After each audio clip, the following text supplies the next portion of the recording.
So yeah, I've heard this thing, really quickly, just finishing off the relationships section of the last video, is women's intuition, because I feel like I've spoken in one of my videos about intuition versus emotion-based thinking. I'm not saying like every single intuitive thing is good, but if you look at it from, mentioned before, a lizard brain, a subconscious brain, and a conscious brain, and I think sometimes you can mistake your subconscious or your conscious brain for like your lizard brain, which is like your core thought. That's not a very good way of describing it, I don't think, but I think someone spoke about trusting your intuition with people, and I think it's so easy to, I'm not saying like you shouldn't have to go for experiences where you meet the wrong people, because you learn from them at the end of the day, but if you have a core belief about someone, or a thought that you want, that validate it. And like, I feel like people do this eventually, and you think, oh, at the end you think, oh, I knew this was going to turn out like this, but it's not like the same as you have to go through certain things at the end of the day sometimes, so I wouldn't beat yourself up about anything, but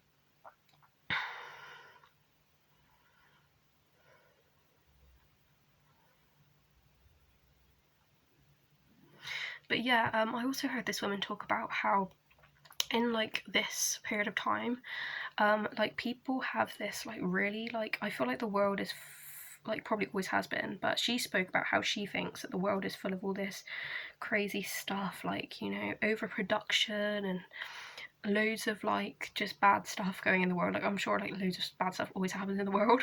Like, it's because like, and people have this like right wrong thinking, of like how, I don't really know what she was talking about, but I thought it really resonated with me when she said it. I think she just said something about like how like people, when they get in touch with their like selves more, like it's just showing like what, like it's being, it's revealing to you what and where you want to go, and like what's gone wrong, even like in societal things. Like sometimes people can like have like a revelation, or like even when they're like taking responsibility for something they've done, it's like, oh, like that's why, you know what I mean? It's just, I don't really know what that was about, but let's move on anyway.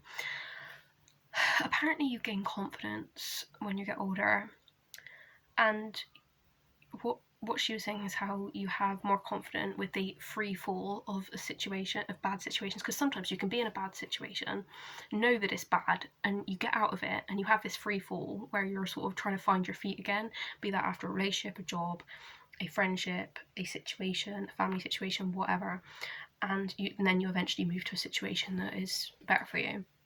She talks about that free fall where you go for enough free falls, you end up being more confident with the process, if you know what I mean.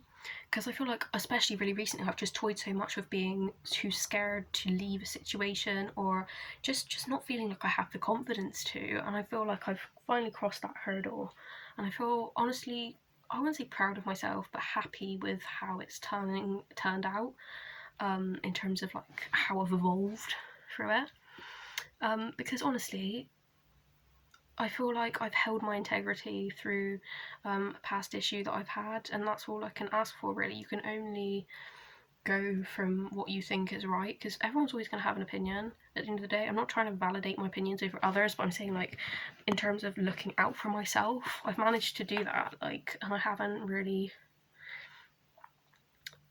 too much bent my morals too much, and maybe they haven't either, but now I've learned in a past situation that's not a situation I want to be in. Um,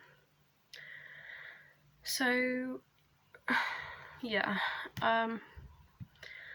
and yeah, apparently, like the subconscious, um, apparently you work 95% in a subconscious state and 5% in a conscious state, which is why when you can finally separate, I've spoken about before, separate your ego from your true self, this is when you can really heal from stuff, because you're not sort of putting yourself in a position where you feel like you have to, and it kind of even goes back to like handling stuff in the right way, because sometimes you might have been put in a situation where you felt you had to handle it in a certain way to protect yourself, but when you release your ego, you realize, I didn't have to do that. Like, that's not in my you know, job description anymore, and I don't need to worry about that anymore. And in Evolution Church, they talk a lot about unlearning things in life.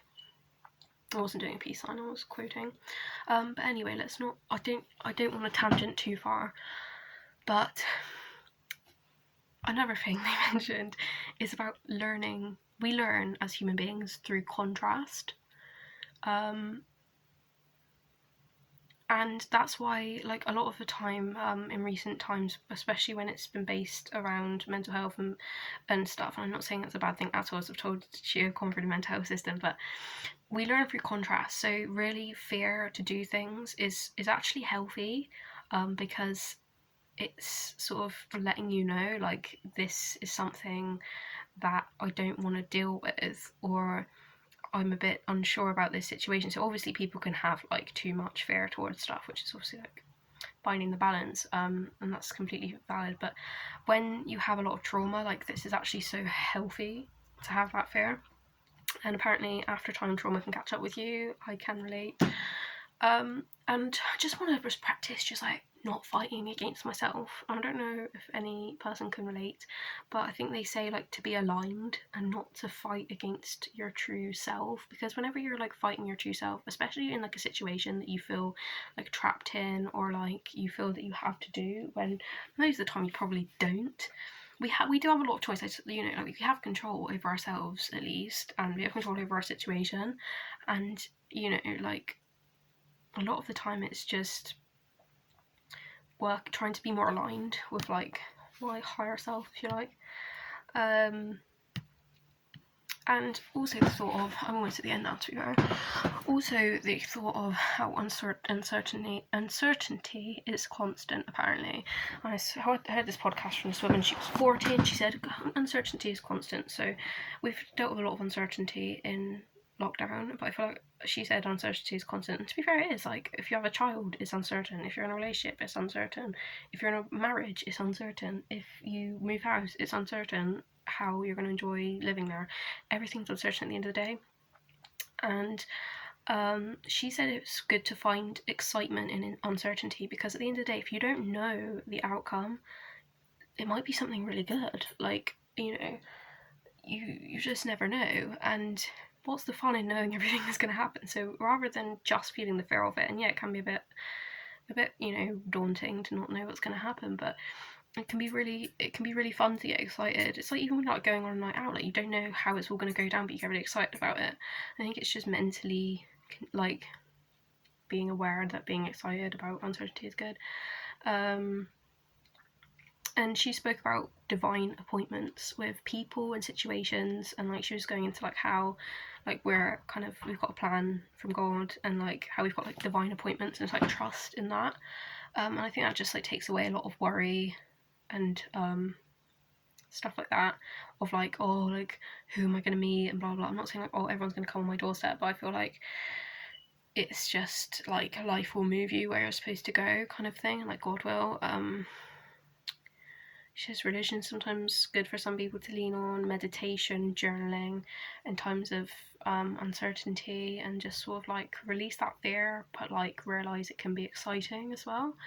And at the end of the day, it's almost greedy to want to know everything that goes on, because we're like not supposed to, you know. I don't know if it's greedy, but it's like we have a level of uncertainty. I don't know if it's about greed, to be fair, I'll take that back, but there we go. Apparently the last thing I'm going to say is how she spoke about how your ego expands if you feel inadequate, and it can come across through control, people pleasing, or overachieving. And she just spoke about if, like, how your inner child, if your inner child grew up in chaos, like, you might be like, you have like a chance to heal that or whatever. But I just thought it was quite interesting. Like, I think like there's such a level of like adaptation and how it's like normal for your ego to like try and adjust to situations. But I am trying to like release control, but I'm not much of a control freak, to be fair. I'm more of an overachiever. Even I'm not even a people pleaser, to be fair. I'm just an overachiever. So I'm trying to step back from that a bit. I think in general life, try and do what I enjoy and not overdo stuff. But yeah, that is the end of this video. I don't want to ramble too much. Hopefully I'm not. But I do want to do more videos about this and just stuff that I feel interesting and I'm passionate about and I enjoy and that might enlighten some people or interest or validate or give sort of stuff like that to people. So yeah, I will speak to you soon. Goodbye.